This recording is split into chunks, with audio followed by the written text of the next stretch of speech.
I see Daredevil as representing rage, particularly the rage constituent to grief. Matt Murdock's childhood blinding would have carried with it a tremendous amount of grief for his loss of sight. In mourning the life he once had, of which he had been robbed by someone careless, anger would reasonably follow, consciously or unconsciously. Further grief would have accumulated with the loss of his father, Jack Murdock. Some anger would have stemmed from the grief itself, and some from the fact that Jack declined to throw his boxing match for the sake of pride and got himself killed for it. To me, the reason why it feels so natural for Daredevil to be a symbol of anger is because his powers are all about being heightened and vigilant, always ready to fight, just as a person who is perpetually enraged.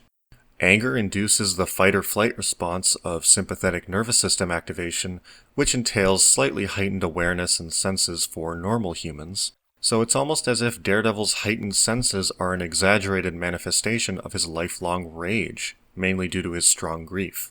I believe this is why Frank Miller's darker revamp of the character didn't feel out of place, why Daredevil's angry, blood-red costume feels fitting, besides it simply looking better, and why the Netflix Daredevil series focused so much on the character's anger.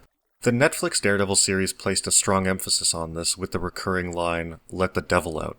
The focus on Matt's anger was never a source of contention among the responses to the show, and I believe that this is because it didn't register as a sort of arbitrary change to the character. I think, for most of his history, he had already been an unconscious symbol of rage.